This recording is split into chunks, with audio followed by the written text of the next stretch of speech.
अब ट्रंप के निशाने पर मैक्सिको, बोले ध्वस्त करेंगे ड्रग तस्करी नेटवर्क। वेनेजुएला पर कार्रवाई के बाद डोनाल्ड ट्रंप के निशाने पर अब मैक्सिको है।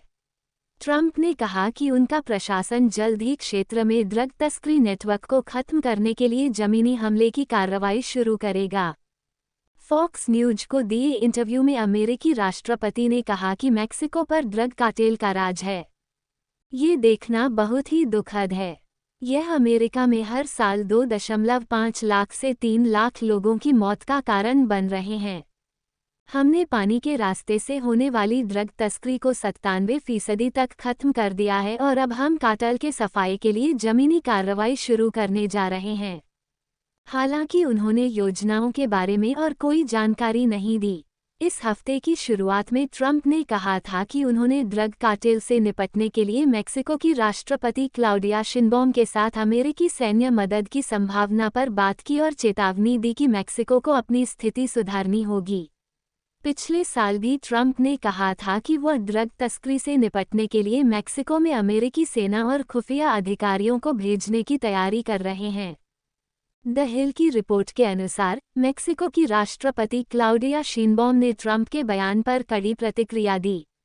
वेनेजुएला के राष्ट्रपति को पकड़ने के बाद उन्होंने कहा था कि मैक्सिको दूसरे देशों के आंतरिक मामलों में हस्तक्षेप को पूरी तरह खारिज करता है। अमेरिका किसी भी क्षेत्र का मालिक नहीं है।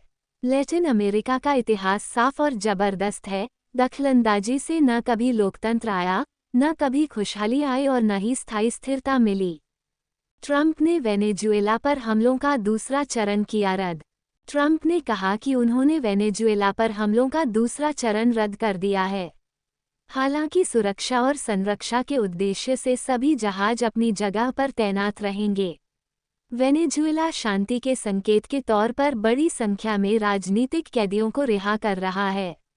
ये बहुत ही महत्वपूर्ण और समझदारी भरा कदम है।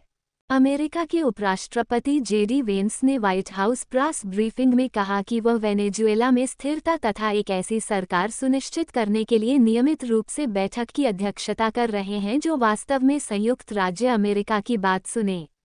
नेशनल इंटेलिजेंस के निदेशक तुलसी गबार्ड और उन्हें वेनेजुएला में ऑपरेशन से बाहर रखे जाने की अफवाहों को खारिज करते हुए वेंस ने कहा कि यह गलत है। हम सभी एक ही टीम का हिस्सा हैं।